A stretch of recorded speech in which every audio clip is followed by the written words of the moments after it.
Never on lumber. Yeah, the cheese on my bumper. Yeah, that's the girl right there, little boy right here. We call her Lusanda. Bad scooping now. Para frito tuli a la bamba. Yeah, they see me, they snooze it. I keep getting high. I call that a slumber. Yeah, we on breathe. He don't dream alive. Get it till it die. Wanna live my life. Shawty ride the bar. Never switch sides. With no keep trying to ride. And we are back. Welcome to season 2 of Half a Corner Couch. My name is Khumo Kgwaadira and I'll be your host this afternoon. I'm so excited because today we get to talk about something very interesting. Very interesting. A lot of people aren't ready to have this conversation, but I'm glad we're going to have it today. Get a perspective of Botswana, get a perspective of South Africa all together. So are you ready, my guests? Oh, yeah, definitely. I'm very ready. Fantastic. Okay, I'm going to ask this question. Most of the time, we're so scared to answer it. Sometimes you're wondering, should I tell the truth or not? But how are you guys doing today? I think I'm fairly managing. You think? Okay. Yeah, but I've been able to do what I can do. But Yeah. for the most part, I always ask myself, how am I feeling? Yeah. Before anyone asks me Before that anybody else question, can ask. Right? Because I live with myself, by myself. So who else can ask that question? Yeah. So it's a check-in that I do with myself every day. When I'm not in tune with myself, with the world, with my ancestors, definitely my day is gonna go off a tangent. But today, there's been a sense of connectedness, and I prepared myself to be here. So there hasn't been much of distractions that would potentially affect how I feel. Amazing stuff. Right. How about you, Timo? I'm good. The Springboks won. My mom's out of town. She's my boss. So That's my hectic. boss is out of town. I'm good. You're I'm good. good. Yeah. Thanks for asking. How are you? I'm good. I'm learning to take it one day at a time. I think most of the time we sort of overwhelm ourselves thinking about the week and how hectic my week is going to be, which then deprives you of the fun that you can have each and every single day. So for me, when I wake up, today is Monday. Okay, today is Monday. Okay, so let's see what Monday has for me. And then Tuesday, I approach Tuesday as Tuesday. Not as Right. Monday, not as Wednesday, not as Thursday, not as Friday. I just take it one day at a time. But before we get into it, I think let's just introduce ourselves to our lovely audience. Sure. Whenever the question comes, who are you? Like, what aspect of me do you want? Because the best description of who Anele is a variety of intersections of spirituality, culture, you name all kinds of things. But yeah, to come to the point, I first identify as a black queer man, right? So I need to make that clear. I'm gay. And secondly, I am a clinical psychologist by trade. To become a psychologist in South Africa is a big thing. So I Okay. always put that first before anything Yeah. else. I am a spiritual healer. And I like to use that word, African spiritual healer, Okay. not a traditional healer. For a reason. I think there's so much that's located in language, positioning, and who you are in the world. So my struggle with the use of traditional healing, I don't do traditional healing. I do healing work that happens to be African, operating in an African context. And secondly, I do not want to be associated with problematic discourses of traditional healers as witches, dark work, and all that we've been seeing on social media. So I position myself as an African healer. I can safely say I'm an acclaimed intellectual. I'm very academic, and that's how I see the world in that way. And another part is I am a theologian from a more Christian perspective, even though I studied kind of so much around African spirituality. So I draw on intersections of sexual orientation, around queer identity, around being a clinical psychologist who happens to be black, but operates in a white-dominated profession, and theologian and academic, and I just love life. Amazing stuff. I have so many questions, but I'll get back to you. Timo, break it down. Who are you? I'm a girl who's gone through a lot. Tell me about it. Sure, that's a very powerful statement. It's loaded. Yeah. If we're in therapy, we will yeah. unpack it. I'm Tshimologo. Who am I? God, I'm 26. I'm I don't know, what do I do for a living? I'm a consultant. I work with my mom. I cook as a side hustle. But yeah, I'm like 26, trying to navigate like the new world, post-COVID, post like really getting into my headspace and like dealing or accepting the state of my mental health. And also just not wearing it like a scarlet letter, like it's part of me, but it's not who I am. And because it's part of my journey, it therefore falls into when I talk about myself, but it's not what I like to lead with, Yeah, you know? I hear you.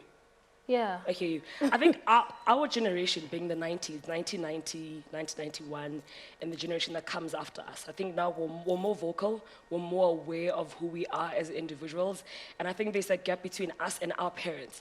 Our parents never openly talked about mental health, you know? Our parents were born to work really, really hard. Our fathers were not meant to, you know, break down and cry. Even now, guys feel like, no, there's no way. I cannot cry, I'm not gonna break down. But now I'm happy because post-COVID or during COVID, COVID made us realize that, hey, this is real and it's happening. Gone are the days where we say mental health, everybody struggles with the mind.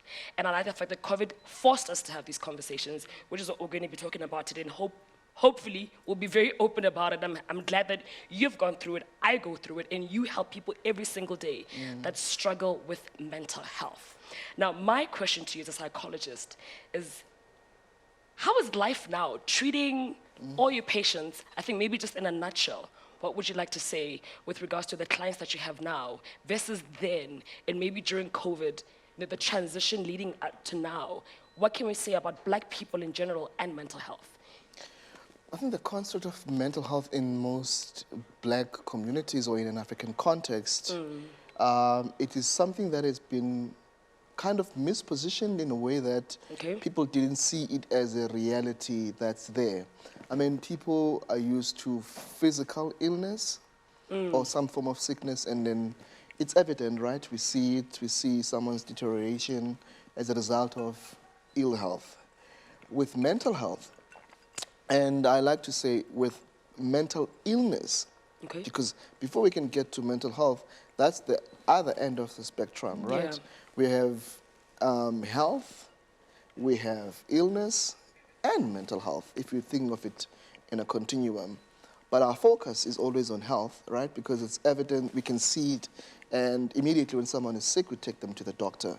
But when you move to the spectrum of illness, in an African context, there have been kind of very problematic words that have been used to define that aspect of the continuum, right?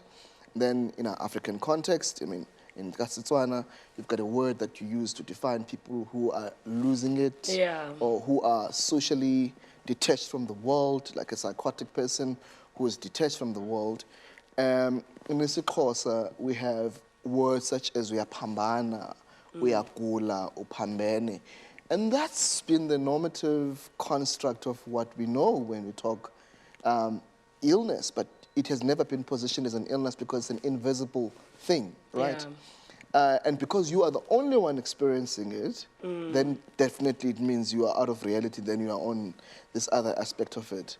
Now, another conceptualization around our understanding of mental illness, it is caused either by a spiritual dis-ease, and I use the word spiritual dis-ease, potentially on one end that you probably have not done what is spiritually aligned or what may be deemed as a rite of passage. For instance, when someone is born in a Xhosa context, you do what we call imbeleko, that is an introduction of welcoming this baby into this home.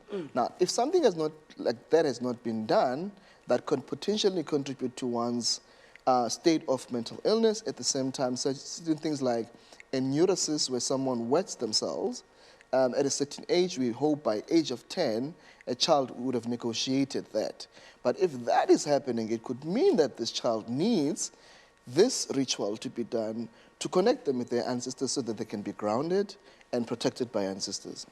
The other end of the spectrum is witchcraft and man-made actions that we have been exposed to, that is, you will be bewitched, you lose your mind, and then that's it.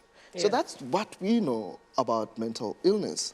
True. But if you are going to say, I am not okay, we're not going to understand. By the way, we have got better things to be worried about than to be okay and being asked how you're doing. We are worried about poverty.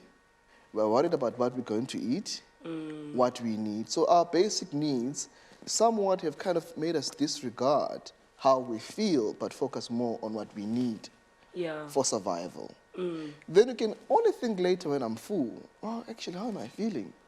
Right? So that's been the kind of context. Now, when you talk mental health now, then you're talking very sophisticated mahua stuff, because we're now talking about beingness, talking about being well, talking about making sure that here Yeah. it's okay. So it's mind, body, spirit, and energy, and all of that. Now, mental health in a black context, already we're thinking, I am not crazy. We're already thinking it's expensive. We're already thinking whiteness. And not think about the experience of someone who has experienced a number of difficult circumstances that on their own we find it hard. Like, if you were to ask a Siswana word for depression, very few you can find. Yeah. You can find a synonym that looks like depression, but it's this extreme sense of being sad and finding it hard to come out of the sadness. Now, the only time that slightly a number of us in Africa, and generally in black communities, we've seen the impact of this invisible thing, Yeah. right? It was so visible. Anxiety was so visible. You don't know what's going to happen. And anxiety, for me, I describe it as being worried about being worried, and you being worried for not being worried. Yes. Right? Yeah. And a number of things running in your mind, and you're thinking that what's going on and what's going wrong with me. Now, if you talk of COVID and mental health, what was more prevalent was major depressive disorder. Yeah. That is, now you are realizing, I don't have any control of this. I can't Absolutely. do anything. This is how I'm feeling, right? And there are factors that warrant for that. Potentially, I might have lost my job. Potentially, there are no gigs. Potentially, there's no income coming in. Then you start worrying. Worrying, yes. Right? And when there's no solution to the worrying, then depression kicks in. And we then have seen how this has happened. Now, coming to my practice, I have never been as busy as I have been from COVID. And I was like, I've made the best decision career-wise to be a psychologist. Yeah. Because there's security in terms of the numbers of people that come to therapy. So what I've seen post-COVID, there's been a normalization, treating mental illness, mental health as a norm that we all live with because we've all experienced it. Yeah. Some way or the other. Absolutely. Obviously, others were privileged to have seen a psychologist. I mean, to see a psychologist in South Africa, it's very expensive privately. So you're not going to find people that generally would come and pay the amount of money that I pay for 50 minutes for 1 week, one session.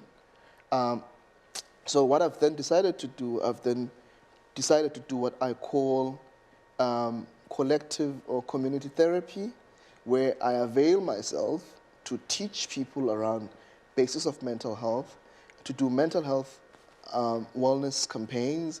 I'm partnered with brands whose aim is to make sure that people get as much help as they need. But now, we still have not done much for our black men in society. So when I see black men coming to therapy, I get excited. Yeah. But on the other end, I'm sad because generally, I would see black middle class and high class men. And typical men from the township or from rural areas, they can't afford me. So the issue of black men and mental health still needs our attention. Absolutely. Timo, you mentioned earlier that you're a young girl who's been going through a lot. At what point in your life did you realize, something is not right? So Something is... I think as women, and especially Black women, we're taught that we have a high threshold. And for a long time, I didn't know if my threshold just wasn't high enough. Was like the regular stuff of every day getting to me because I couldn't. Yeah. Not because there was potentially something wrong with me. And I was young, I was 16, I think, when I realized, Kelly. You know, I was in boarding school, I hadn't attended class for 2 weeks. I wasn't leaving my room, I wasn't eating, I wasn't showering, I wasn't, you know, and I have quite a liberal family. So for me, and it's hard to talk about mental health on platforms like this because a lot of people's families, one, don't have access to the information, right? And two, people are preoccupied with trying to stay alive. Yeah. And in Black communities, when you look after yourself, it's almost self-indulgent, right? So it's like, oh, I born oh, Very oh, true. yeah, oh, special, oh, I'm a psychologist, you know, like we all have problems and whatever. But the truth of the matter is, and I think like you were saying, language is so important. How you position things is so important. And I think if we can use language to get Black people to understand that this is really real, I think we'll have a better success rate. Yeah. But going back to your question, I was 16, I wasn't showering, I wasn't doing all these things. And initially I had a depression, anxiety diagnosis. And, you know, those are also words that Black people are more accustomed to hearing. I think after COVID, anxiety was like a very big thing, but depression was also really starting to be understood. And I think even in the mental illness, there's a spectrum, right? And not that one is more important than the other, but there are some things that are worse than others and harder to control than others. And so later on, when I kept attending, and so my first doctor was white, a white woman. It was very hard for me to connect with What her. took you there? By yourself? No, my mother. Oh, okay. So I'm a minor. I spoke to my family about it, and I got the help that I needed, you know. And you also don't realize how important community is when you need to heal, right? So just one, talking about it helps you heal because you're normalizing it, like constantly verbalizing what's happening makes it real. But also, those are the people, in Sesotho there's a saying that says, "Ojaralana bofokodi," right? And it means you like, you give grace where you see that another person can't do something or doesn't have the capacity to, right? So you give somebody grace, and my community did that for me, you know? Yeah. When I was honest about what was happening to me and I said, look guys, I'm not functioning, you know? Then people start to pick up your slack. And not because you're spoiled or whatever, but because in that time you really can't do it. So, yeah, and then I later got a borderline personality disorder diagnosis, and that's when people say to you, so like, wahlanya? And it's like, well, I'm sitting in front of you, and what do you see? Yeah. You know? And so I think the stigma around mood disorders, around, you know, other mental illnesses that aren't anxiety and depression, really, there's so much work that needs to be done around that. Yeah, You meant? Okay. I like what she mentioned.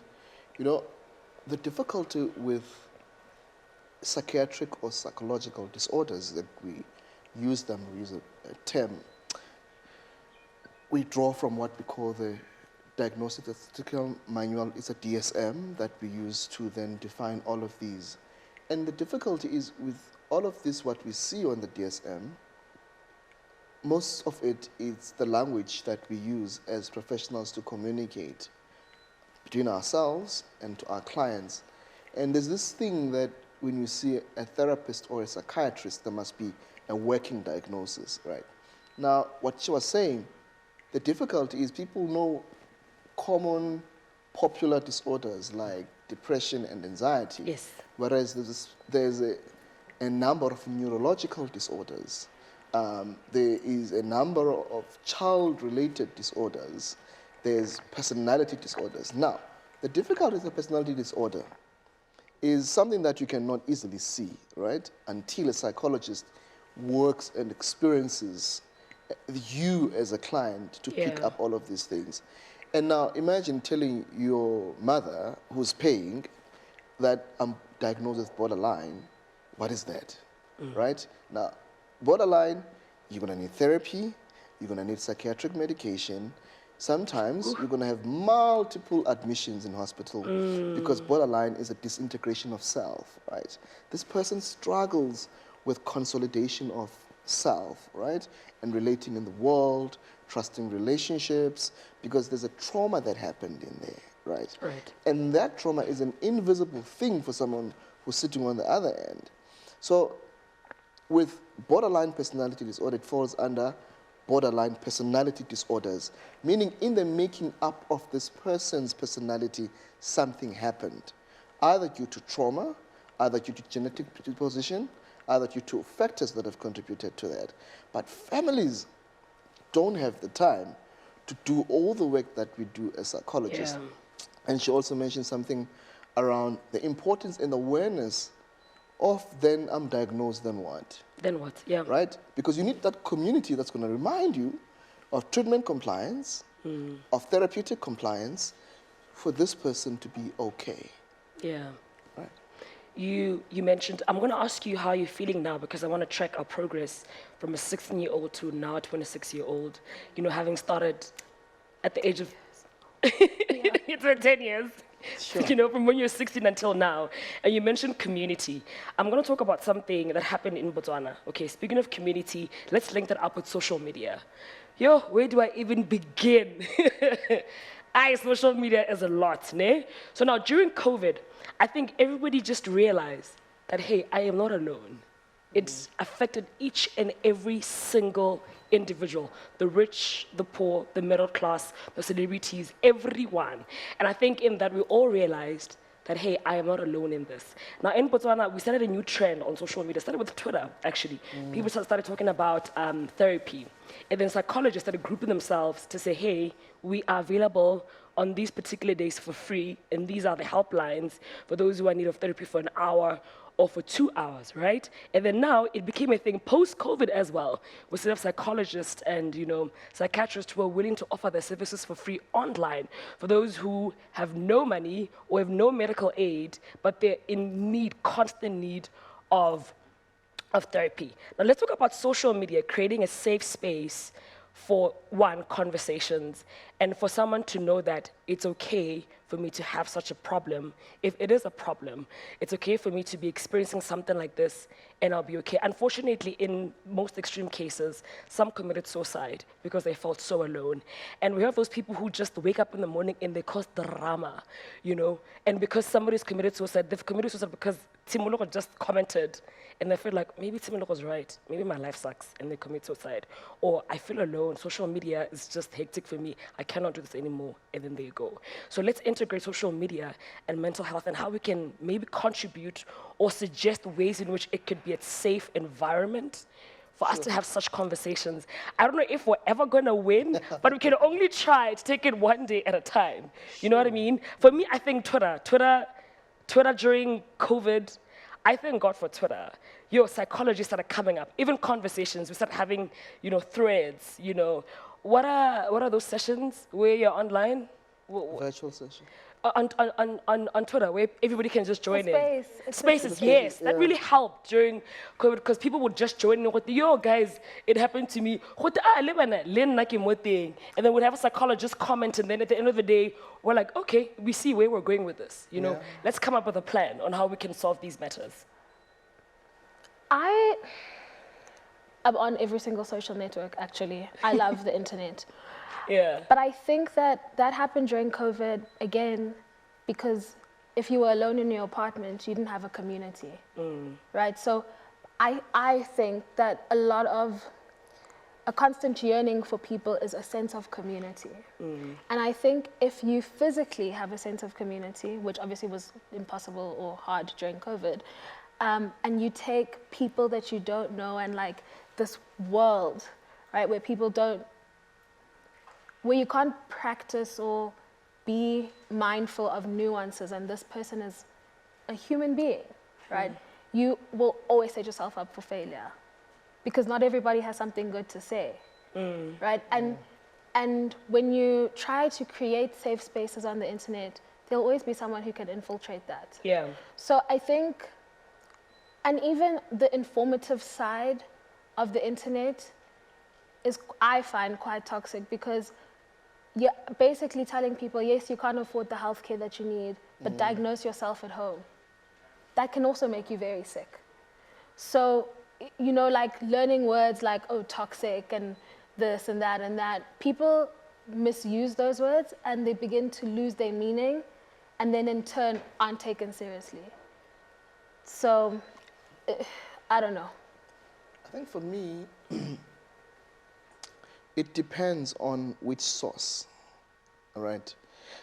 I do not condone Twitter when it comes into such critical and sensitive matters because they are unprofessional advisors and so-called counselors and coaches that have uninformed ideas about certain things, which becomes more dangerous than that. Our practice, even our internet or online practice, is regulated. Now, we have a way of engaging with that. So, Twitter, I wouldn't encourage. It's an uncontained space. It's a very problematic, it's not helping people to get the sense of real. In the moment, it's fine, but for longevity, not good. So we've got spaces such as Panda. It's an app where people can access mental health care services for free. For free. That I can work with, right? We've got psychologists, as we were saying, who offer these services. So there's a place for social media, but it depends on the source. If the source is credible, then I'm happy. If it's radio, I'm happy. If it's a video, or not TikTok, obviously. So such spaces are good because that's where any therapeutic environment becomes effective when it's done in a context and a space that allows for it. I think also for me, social media, I've had to learn to manage myself first so that I don't allow any comment to sort of disrupt me. But it took years as a public figure. You know, people have an opinion about you, and I think people forget that you're a human also. So for me, it took me time when I was struggling with acne, you know, when I was experiencing loss. I lost my mother 2 years ago from leukemia. So for me, each and every single experience I've had to learn. But first, I had to learn self. Okay, fine, comment in Thai. I won't let this comment ruin my day. It took years and years of practice and also months of social media breaks. Some people cannot take a social media break. I can imagine when Twitter is down, people feel like, oh my God, their lives are over. Or when Instagram is out, the guys, is there something wrong with my phone? Kante only to find out, Kante earlier, Instagram was actually down. So I think with regards to social media, for me, I've had to learn myself first and be content with myself so I don't allow comments to get in the way. I have a quick question, 1 minute each. Have you ever been cyberbullied? Have you ever had that experience? If so, how were you able to overcome it? I'll start. Okay. I cried for years. Now I'm always crying. They will come for me. You know, every single time. There's always a story, you know, Khumo did this, or maybe, you know how people zoom into your pictures and they can say, oh no, something's wrong with Hatani, or something is wrong with this. These things really affect us mentally. So for me, those were the comments I've experienced throughout my years. When I had acne, people would say, I thought presenters have money. How come she can't see a dermatologist? You know, oh, she's so pretty on camera and not so pretty on camera. Because then maybe someone would see me at a store with no makeup. They're like, oh my God, is that her? Oh my God, how come she looks different? So for me, those are the comments I've gotten over the years. But I had to learn. And then eventually I got over it. And then to a point where even now when I read a comment, I'm like, oh, okay. And then I move on. So for me, I've experienced that numerous times. But I'm fine now. It took years of practice. But sometimes it hurts. Yeah? It depends on which day it is. Maybe I'm having a really bad day, then I just come across a very nasty comment. Whatever, let's move on. You know what I mean? Yeah. But yeah, I've experienced it numerous times. 9 years of being an entertainer? I have. For me, I don't really pay much attention on what people say. Okay. Yeah, and if they do comment, sometimes they comment on my belly or they comment on my height, and I've got insulin resistance, and it has always been attached to like, yo, you've gained weight. It means you've got money or this or that. Oh, you're looking good, but your tummy. And I got over that because I've got a medical condition that I'm trying to regulate, that my sugar level causes problems for me. But on a bigger scale, I don't consider myself as a public figure or a celebrity whose life would be out there for scrutiny. I'm just an ordinary guy that happens to do work with TV and working with stars. So the focus is not entirely on me, but the focus is on the stars I work with. Yeah. And my role is just to help them manage and deal with the difficulties of what comes with that. You are. I think you're good. You're good. I don't remember if I've been cyber. Actually, I have. The thing is, right, when you point out what somebody's lacking, that means you're kind of looking inward. Ooh. Right? And I do not have time to deal with people that are not self-aware. And if you think tearing a person down or talking shit about, talking shit about people is going to, if that's what makes you feel better, that's so sad. Like, I feel sad for people that are bullies. I feel sad for people who take joy in bringing people down, because what's wrong with you? You know? I hear you. Yeah, man. It's a very special month as we tackle the issue of mental health. And I think in closing, maybe what would you like to say to those who are watching, those who are struggling, those who are doing better, because we need to celebrate each and every single milestone. You know, some people, I was telling a friend of mine earlier that, oh my God, I haven't had anxiety in 2 months. Oh my goodness, I'm so proud of myself. Okay. You know, for those who are watching, psychologists also who are overwhelmed with the work, because you too get overwhelmed, you know, so many patients, and sometimes you feel like maybe your client is not getting any better. You're like, what can I do to make sure they get better? I think on this very special month, what message would you share with the rest of the world? I think everybody who is in the helping profession, particularly us psychologists, we need to be kinder to ourselves. Oh, yes. And I think we need to really cultivate the idea of self-care amongst caregivers, and particularly us. I mean, I can safely acclaim, I think I've got compassionate burnout.